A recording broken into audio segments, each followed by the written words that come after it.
Welcome students on E English learning.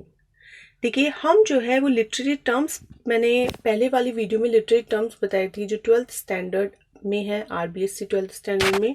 आज हम next to literary theories जो है वो पढ़ेंगे, metaphysical poetry and interior monologue. देखिए सबसे पहले हम देखेंगे मेटाफिजिकल पोएट्री। तो मेटाफिजिकल पोएट्री पढ़ने से पहले सबसे पहले हम इसका ओरिजिन जान लेते हैं कि मतलब कहाँ से ये वर्ड आया, कहाँ से मेटाफिजिकल पोएट्री क्रिएट हुई, किसने इसे नाम दिया। देखिए मेटाफिजिकल पोएट्री जो टर्म है वो दी गई किसके द्वारा? Samuel Johnson, doctor Samuel Johnson, जो कि एक फेमस क्रिटिक थे, एक फेमस राइटर थे, एक फेमस प्ले राइट थे एंड बायोग्राफर थे। तो इन्होंने एक बुक लिखी, कलेक्शन था lives of the most eminent English poets. अब इसमें क्या था, ये इसमें बहुत सारे, कम से कम 52 पोइट्स की क्या की थी, इन्होंने बायोग्राफी लिखी थी। तो उसमें से कुछ जो पोइट्स थे, 52 पोइट्स में से कुछ पोइट्स थे जैसे जॉन डन है, एंड्रयू मार्वल है, जॉर्ज हर्बर्ट है, रिचर्ड कॉर्शो, अब्राहम कॉले, और भी ऐसे कई पोइट्स हैं जिनकी पोइट्री को उन्होंने मेटाफिजिकल पोइट्री के का नाम दिया। मतलब इन जो पोइट्स हैं उनको मेटाफिजिकल पोइट्स कहा। इसकी क्या वजह थी? क्योंकि इनकी जो पोइट्स थी, इनकी जो पोएम्स थी वो कुछ डिफरेंट थी। मतलब उनमें जैसे कंसीट का बहुत ज़्यादा यूज़ था, हाइपरबोल, एग्जैगरेशन, बहुत ज़्यादा इंटेलेक्चुअल इनकी पोएम्स थी। तो उस वजह से इनकी जो पोएम्स थी इनको मेटाफिजिकल पोएट्री, और इन पोइट्स को मेटाफिजिकल पोइट्स का नाम दिया गया। अब इनके द्वारा लिखी हुई जितनी भी पोएम्स है वो सब मेटाफिजिकल पोएट्री के अंदर आती है। ओके, तो ये तो हो गया कि मेटाफिजिकल टर्म जो है वो किस तरीके से हमारे सामने आई, किस तरह से मेटाफिजिकल पोएट किसने नाम दिया, तो डॉक्टर सैमुअल जॉनसन ने। अब देखिए हम पढ़ेंगे सबसे पहले इंट्रोडक्शन, इनका मीनिंग पढ़ेंगे। The word Meta means beyond. अब देखिए मेटाफिजिकल में मेटा जो शब्द है इसका मतलब होता है बियॉन्ड, मतलब परे। Physical means the physical world, और फिजिकल मीन्स होता है द फिजिकल वर्ल्ड, मतलब ये भौतिक संसार। तो इस भौतिक संसार के परे की बातें कहना, पोयम में भौतिक संसार के परे के जो सब्जेक्ट्स हैं उस पर लिखा जाता है मेटाफिजिकल पोएट्री में। Metaphysical poetry means poetry that goes beyond the physical world.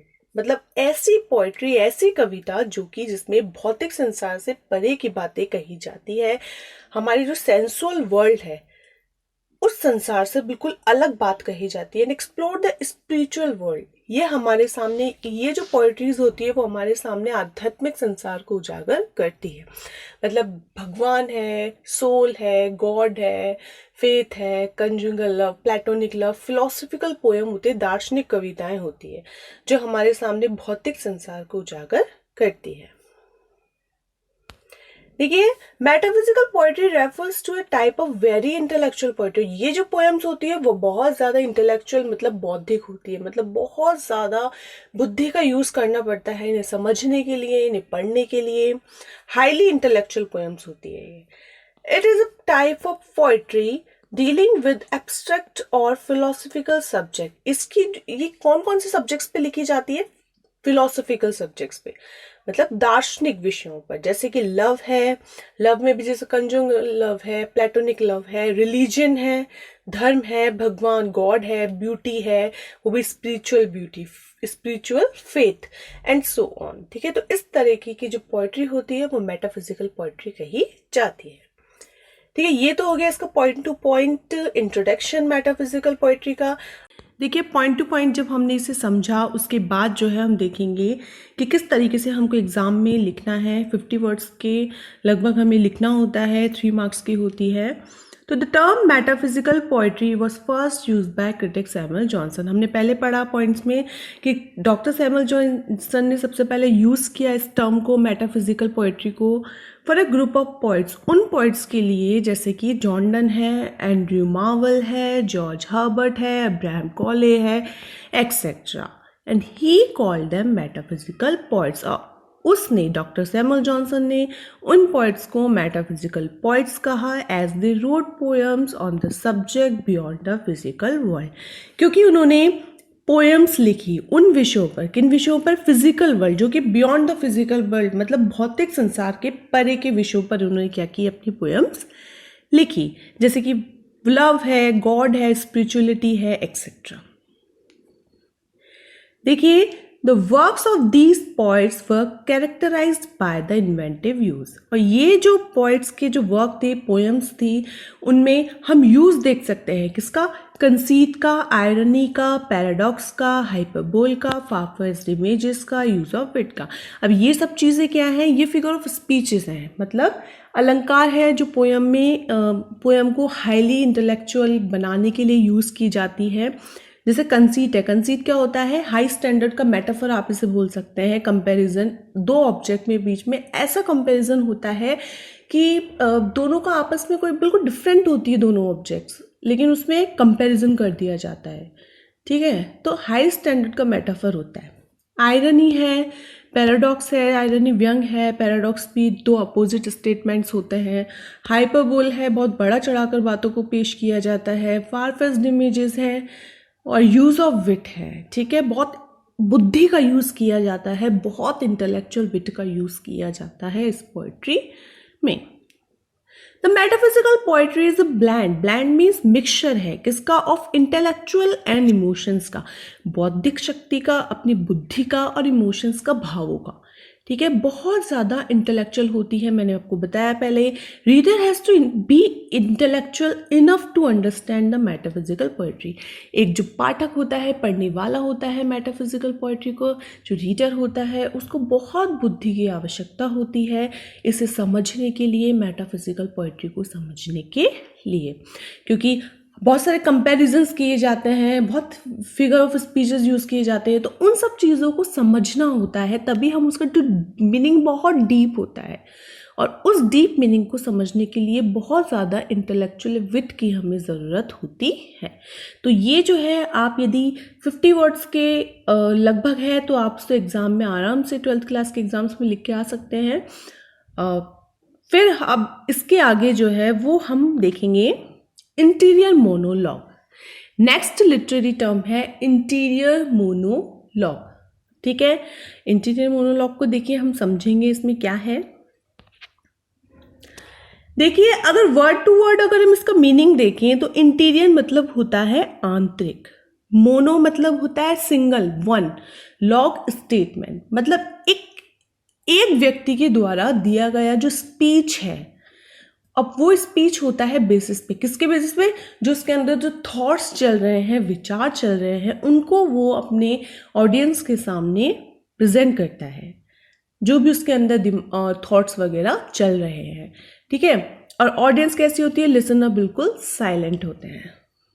जैसे इन ड्रामेटिक और non dramatic fiction is a narrative technique, तो इंटीरियर मोनोलॉग जो है वो ड्रामास प्ले में यूज़ किए जाते हैं, पोएम्स में यूज़ किए जाते हैं।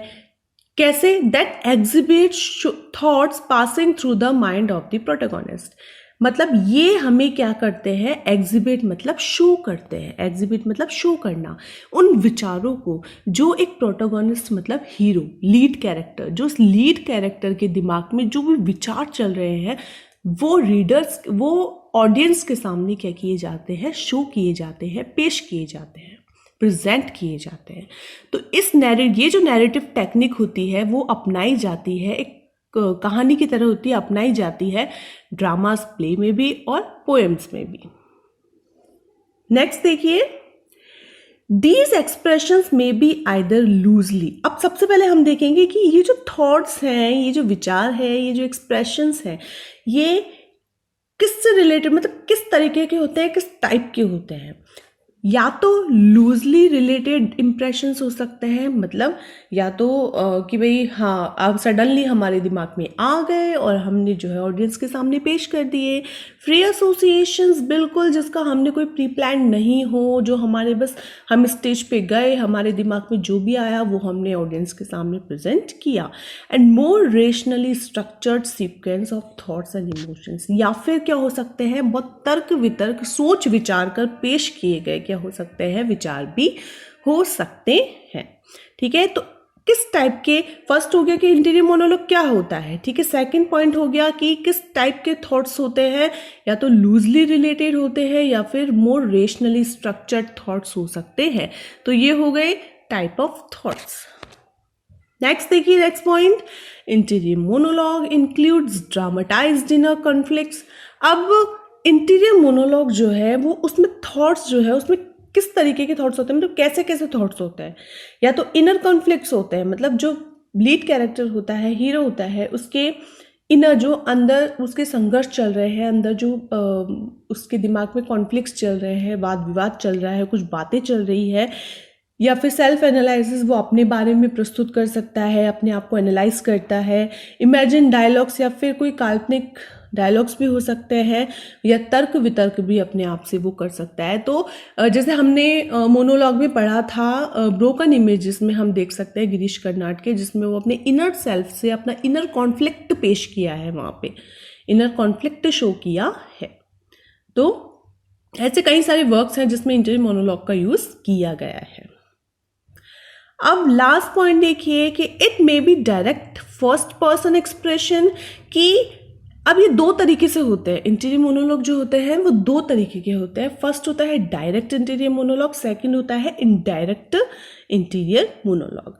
तो फर्स्ट डायरेक्ट इंटीरियर मोनोलॉग में क्या होता है, जो थॉट्स होते हैं कैरेक्टर्स के, जो विचार होते हैं, उनको प्रेजेंट किए जाते हैं कैसे, या तो फर्स्ट पर्सन का यूज़ करके, जैसे आई, जैसे मान लो कोई कैरेक्टर खड़ा हुआ है स्टेज पे, कोई लीड कैरेक्टर, तो वो अपने थॉट्स को प्रेजेंट करने के लिए बोलेगा कि आई एम, जैसे I am this, I will do this, कि मैं ये कर दूंगा, मैं ये हूँ, मैं ये सोचता हूँ, मैं ये करता हूँ।